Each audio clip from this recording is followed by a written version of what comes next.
Hello and welcome back to our YouTube channel Go for Agriculture. Today we will start with a new topic of plant pathology. और आज के lecture को मैंने 3 parts में divide करा है क्योंकि हम एक पार्ट में इस लेक्चर को कवर अप नहीं कर पाते, बहुत ही लंबा लेक्चर हो जाता। सो बेसिक मैं आपको तीनों पार्ट्स का बेसिक बता देती हूँ ताकि आप आगे कनेक्ट करके उसको पढ़ पाएँ। सो इसको हम एक जस्ट स्टोरी की तरह समझते हैं ताकि आगे हमको याद रखने में ईजी रहे और हम लेक्चर सुनते सुनते इसको ईजिली याद कर पाएँ। ठीक है, तो हम बात करते हैं पैथोजन के सर्वाइवल की, उसके डिस्पोजल की और कैसे वो इन्फेक्शन प्रोसेस करता है, मतलब कैसे वो इन्फेक्शन कॉज करता है। हम इन तीनों की बात करेंगे, 3 डिफरेंट लेक्चर्स में इनकी बात करेंगे। अब देखिए, अगर मैं एक एग्जांपल के साथ इसको समझाऊं तो होता क्या है कि हम लोग भी कहीं माइग्रेट करते हैं, अपने जगह से कहीं पे माइग्रेट करना चाहते हैं, तो हम वहाँ पे अपना सर्वाइवल ढूंढते हैं कि क्या हम वहाँ पे रह पाएंगे। सबसे पहले क्वेश्चन हमारे माइंड में ये आता है। सेम पैथोजन का होता है, वो जब अपना सर्वाइवल ढूंढते हैं तो वो अपने लिए फेवरेबल कंडीशंस ढूंढेंगे पहले। उसके बाद वो क्या करेंगे, जब हम शिफ्ट हो गए, हम चले गए कहीं पे, फिर हम सोचेंगे कि हमें ग्रॉसरी का मिलेगा, हम उसके लिए ढूंढना शुरू करेंगे, हमें क्लोथ्स का मिलेंगे, हम उसके लिए ढूंढना शुरू करेंगे। सेम पैथोजन के साथ होता है, पहले वो उनको सर्वाइवल मिला, उसके बाद वो डिस्पर्स करने की कोशिश करेंगे, वो फैलने की कोशिश करेंगे कि इसके अलावा हमें और चीज़ें कहाँ मिल रही हैं, राइट। उसके बाद क्या होगा, वो अपना इन्फेक्शन प्रोसेस स्टार्ट करेंगे, किस तरह से वो इन्फेक्ट करते हैं, क्योंकि हर एक पैथोजन का अपना अलग अलग इन्फेक्शन प्रोसेस होता है। तो वो इन्फेक्शन प्रोसेस स्टार्ट करेंगे और हम इन तीनों लिंक्स को डिफरेंट पार्ट्स में पढ़ेंगे ताकि हम उसको अच्छे से समझ सकें और हमको बहुत ज़्यादा लेंथी लेक्चर भी ना ले जाना पड़े, right. So first link which we are going to cover in this lecture is survival of plant pathogens. Means वो किस तरह से सर्वाइव करते हैं, कौन कौन से सोर्सेज हैं उनके सर्वाइवल के, ये हम आज के लेक्चर में कवर अप करेंगे। So let's start the video. So the survival of plant pathogen. So इसमें जो बेसिक टर्म्स हैं which we need to understand is primary inoculum, primary infection, secondary inoculum and secondary infection.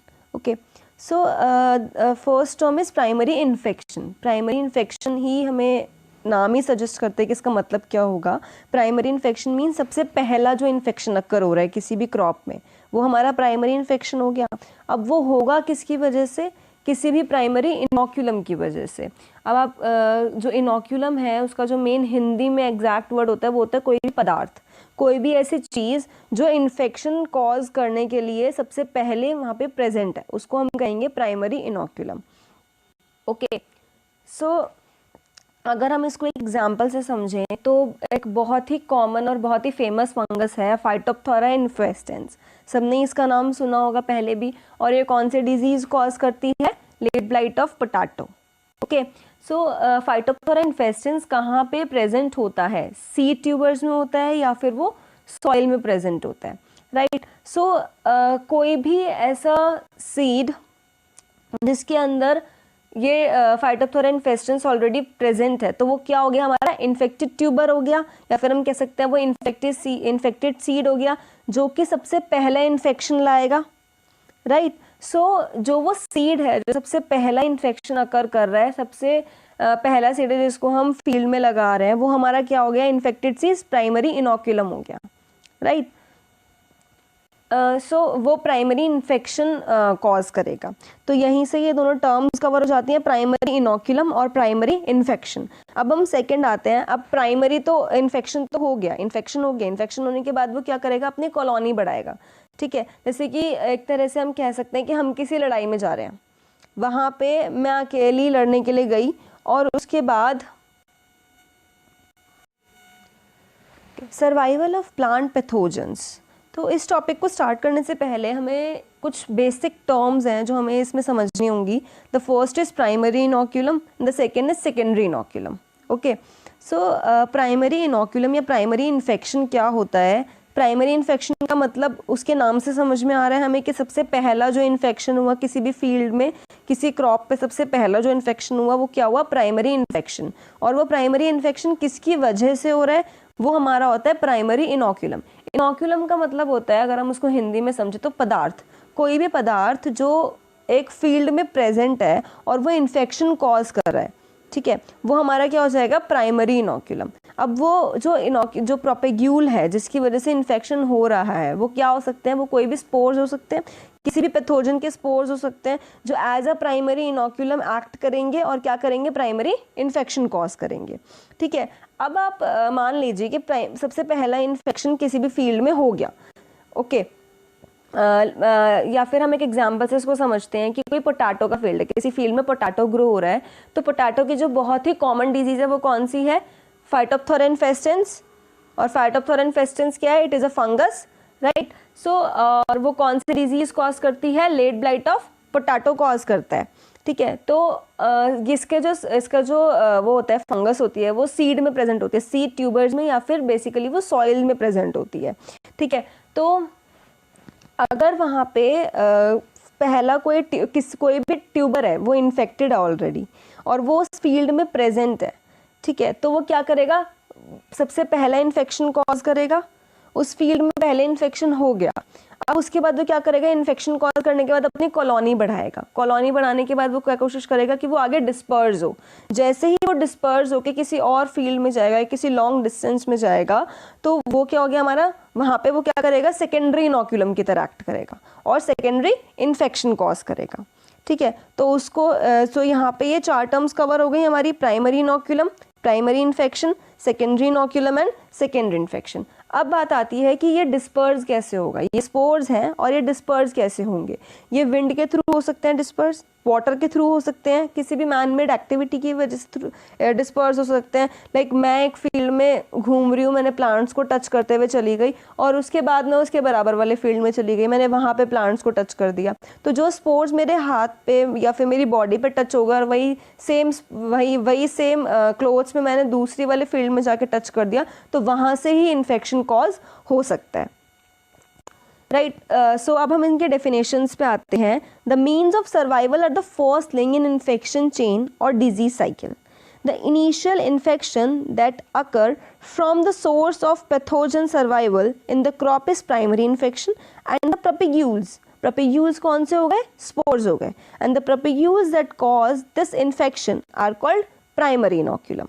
Okay, and the second is after initiation of the disease in the crop, the spores or other structures क्या हो सकते हैं, moth हो सकता है, larva हो सकता है, ठीक है। तो other structures of the pathogen are sources of secondary inoculum। वो जो other structures हैं जो दूसरी फील्ड में चले गए, वो किसका वो करेंगे, सोर्स का प्ले करेंगे सेकेंडरी इनोकुलम के लिए, and cause secondary infection. Secondary inoculum secondary infection cause करेगा, thereby spreading the disease in the field, और इसी तरह से आगे वो अपनी फील्ड के अंदर पूरी में डिजीज कॉज करेंगे।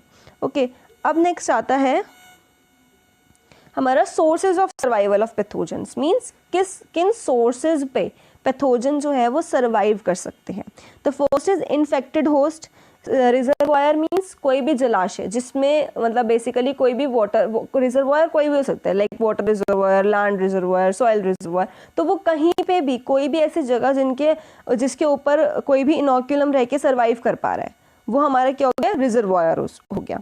ठीक है, the second is survival as saprophytes outside the host, host के बाहर भी वो as a saprophyte, saprophyte means वो किसी भी dead and decaying organic matter पे रहकर भी सर्वाइव कर सकता है।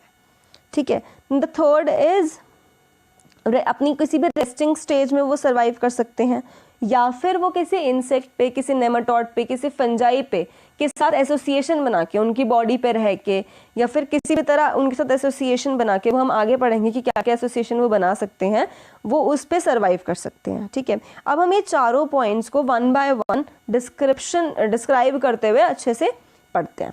ठीक है, so the first is infected host as reservoir of inoculum or survival in vital association with living plants। okay, इसमें फर्स्ट पॉइंट हमारा आता है सीड। सीड भी एक रिजर्वायर की तरह काम करता है किसी भी पैथोजन के लिए। कैसे, सीड में पैथोजन इन्फेक्ट कर सकता है, एक्सटर्नली भी कर सकता है और इंटरनली भी कर सकता है, राइट। तो क्या होता है कि किसी भी यंग सीड के अंदर वो सर्वाइव करना शुरू कर देता है, यंग सीड के अंदर रहना शुरू कर देते हैं, और जैसे ही हम उस सीड को वो सीड जर्मिनेट करता है तो वो डिजीज़ कॉज करता है। ठीक है, इसके एग्जाम्पल अगर मैं आपको दूँ तो loose smut of wheat, loose smut of wheat, अगर आप इसके नाम से पता चलता है कि स्मट मीन्स बेसिकली कोई वीट के ऊपर वाइटिश पाउडरिश एक डिजीज़ होती है जो वीट के प्लांट पे होती है, लीफ पे बेसिकली होती है, लीफ पे और स्टेम वाली साइड पे। और वो कौन कॉज करता है? यूस्टिलागो ट्रिटिकाए।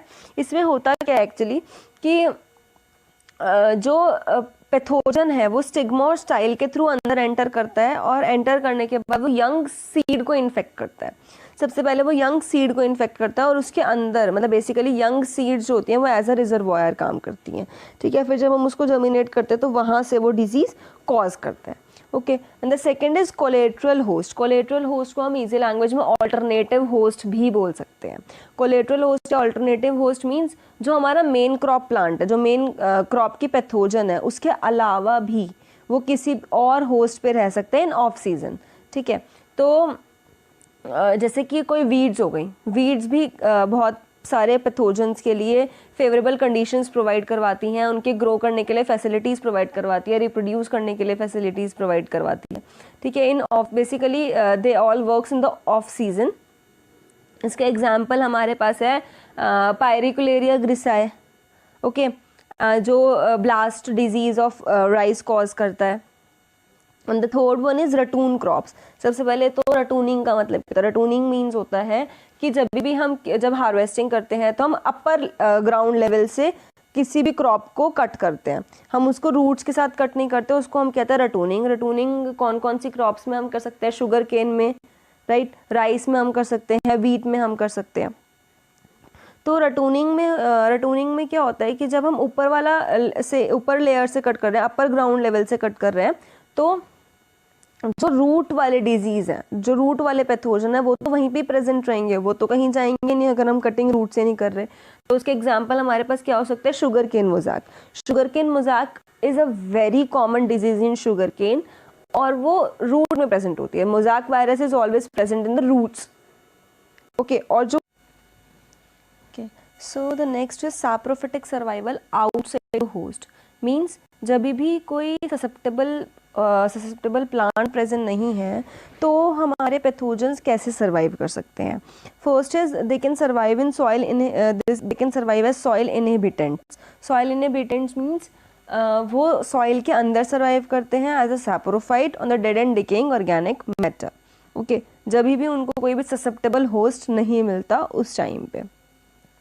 सो these inhibitants are divided into two parts, like Waxman is a scientist जिन्होंने डिस्टिंग्विश किया था सॉइल इनहिबिटेंट्स को और सॉइल इन्वेडर्स को, और इसका जो डिफरेंस है वो हम आगे पढ़ेंगे, ओके। सो सॉइल इनहिबिटेंट्स कौन से ऑर्गेनिजम्स होते हैं जो सर्वाइव करते हैं सॉइल में in the absence of host plant, and they survive as a saprophytes. For example species of Pythium, Rhizoctonia etcetera, okay. The second is root inhabitants. Root inhabitants वो organism, वो pathogens होते हैं जो एक special parasite की तरह act करते हैं इन the absence of host plant. मतलब बेसिकली कहने का मतलब है कि जितने भी सैप्रोफाइट्स हैं, जितने भी सैप्रोफाइट की तरह पैथोजन एक्ट कर रहे हैं, ये तभी कर रहे हैं जब उनको कोई होस्ट प्लांट नहीं मिला, कोई ससेप्टेबल होस्ट नहीं मिला, चाहे वो कोई ऑल्टरनेटिव होस्ट हो या फिर कोई मेन क्रॉप हो। अगर वो उनको नहीं मिलती है तो वो एक सैप्रोफाइट की तरह एक्ट करते हैं। सॉइल इनहिबिटेंट्स समझा दिया। Second is root inhabitants. Root inhabitants होते हैं जो एक स्पेशल पैरासाइट की तरह एक्ट करते हैं, वो भी सॉइल में रहते हैं लेकिन वो अपनी जो कॉलोनी होती है, मतलब बेसिकली वो एक क्लोज एसोसिएशन ऑफ रूट के साथ रहते हैं। मींस रूट के आसपास ही रहते हैं, उसी से अपना न्यूट्रिएंट लेते हैं उसके रूट्स के आसपास, ओके। उसका एग्जांपल हमारे पास है species of Fusarium, species of Verticillium, okay. The next is rhizosphere colonisers. Rhizosphere colonisers होते हैं जो रूट्स के आसपास रहते हैं लेकिन जब रूट्स डेड होती हैं। रूट इनहिबिटेंट्स होते हैं जब रूट लाइव है, लिविंग है, उस टाइम पे वो रहते हैं। और राइजोस्फेयर कोलोनाइजर्स होते हैं जब रूट डेड है, तो वो एज अ सैप्रोफाइट उनके आसपास रहते हैं, okay. Okay, so the difference in soil inhabitants and soil invaders are. Soil inhabitants हमने अभी पढ़ा कि कौन से होते हैं, अब हम जो उसका बेसिक डिफरेंस है वो पढ़ेंगे। और soil invaders are nothing, they are root inhibiting fungi. Root inhibiting fungi के बारे में भी हमने पढ़ा। तो जो सॉइल इनहिबिटेंट्स होते हैं उनकी जो वैरायटी होती है वो ज़्यादा होती है, मतलब वो ज़्यादा अमाउंट में प्रेजेंट होते हैं सॉइल के अंदर। और जो सॉइल इन्वेडर्स होते हैं वो बहुत स्पेशलाइज्ड पैरासाइट्स हैं, मतलब वो कम होते हैं प्रेजेंट, लेकिन वो अपने होस्ट के साथ क्लोज एसोसिएशन में रहते हैं, राइट।